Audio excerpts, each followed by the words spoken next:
मल्हार नहीं समझे मगर अहिल्या ने सूंघ ली है साजिश।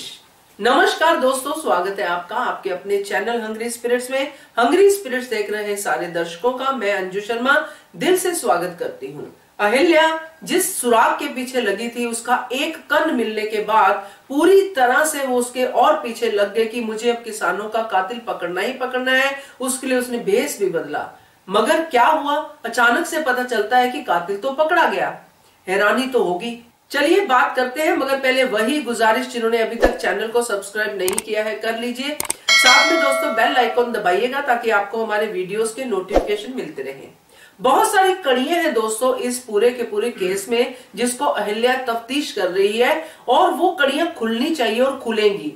जैसे कि अहिल्या ने शुरू किया इस केस को, जब वो आ रहे थे खंडेराव के साथ आ रहे थे तब उनको ये लाशें मिली। फिर उसके बाद पता चला कि ऐसे करके मारा गया है, कर वसूली की बात हुई, फिर किसानों का वहां पे आना, फिर अहिल्या की क्यूरियोसिटी और बढ़ना कि ये बहुत बड़ी साजिश है इसके पीछे, फिर उसका उसके पीछे लगना और धनाजी सरदार का इस बात को लेके और ज्यादा इनसिक्योर होना।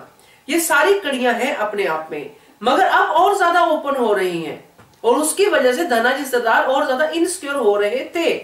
जैसे कि उस इंसान को पकड़ना जिसका नाम यमा है ना, उसको पकड़ना मगर उसकी मृत्यु हो जाना, और मृत्यु से पहले ध शब्द का उच्चारण, ध से धनाजी भी होता है, ध से बहुत कुछ होता है, मगर धनाजी का उस बात पे रिएक्ट करना, मल्हार सरकार का और अहिल्या का इस बात को सोचना कि वो धनाजी हो सकते हैं मगर कह नहीं सकते हैं बिना सबूत के, ये सब कड़ियां हैं। उसके बाद जब अहिल्या इसको और ज्यादा जांच करने के चक्कर में भेष बदल के यमा के घर जाती है तो पता चलता है कि बहुत ही रहस्यपूर्ण तरीके से पूरा परिवार ही गायब हो गया।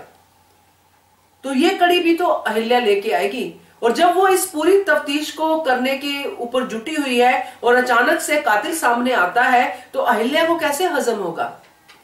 क्योंकि होता क्या है कि जब आप देखते हो, आपको जिसके ऊपर शक है, जैसे कि धनाजी सरदार के ऊपर आपको उनके हाव भाव भी दिखते हैं, तो आपको हमेशा ये रहेगा कि ये कुछ ना कुछ गड़बड़ जरूर है। आपकी सिक्स्थ सेंस, जिसको छठी इंद्री कहते हैं, वो आपको जरूर रिस्पॉन्ड करेगी, और वही छठी इंद्री अहिल्या को रिस्पॉन्ड करती है। जब वो सामने से देखती है कि एक इंसान अपने सर पे सारे इल्जाम लेने को तैयार है और लेके वो सजा लेने को तैयार है कि मुझे कुछ भी हो जाए, मैं मर जाऊं, कैसे भी हो जाए, वो तैयार है इन बातों के लिए, तो इसके पीछे वजह क्या है और धनाजी सरदार ने उसको पकड़ा कैसे, ये सारे सवाल हैं अहिल्या के मन में। और जब ये सवाल उसके मन में आते हैं तो ये ऐसे नहीं जाएंगे, वो आगे मल्हार सरकार तक भी पहुंचेंगे और वो इस शख्स को सजा होने नहीं देगी। क्योंकि जैसे कि अहिल्या ने कहा कि अगर इनको सजा हो जाती है और इन्होंने कुछ किया नहीं है, जो अभी अपना कसूर मान रहे हैं, तो ये मालवा की जो न्याय प्रणाली है उस पर धब्बा लग जाएगा। बहुत करेक्ट है, क्योंकि ये धब्बा लगने वाली ही बात है, क्योंकि धनेश्वर ने कुछ नहीं किया है, वो एक खरीदा हुआ मजबूर लाचार इंसान है जो अहिल्या ने बूझा है। अहिल्या को लग रहा है कि इसकी कोई मजबूरी हो सकती है, नहीं तो ऐसे क्यों इतने दिनों तक नहीं मिला, अचानक से कैसे मिल गया। तो ये सारी चीजें हैं जो अहिल्या सूंघ चुकी है और उसको ये जरूर कहीं ना कहीं लग रहा होगा कि इसके पीछे धनाजी सरदार का हाथ जरूर है।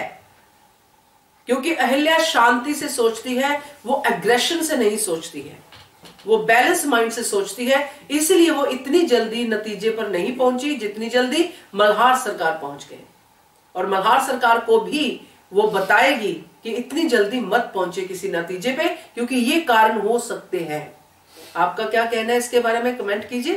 देखते रहिए channel Hungry Spirits. Thank you so much. Subscribe to our channel by clicking the subscribe button. Click the bell button and enjoy the latest uploads from our channel.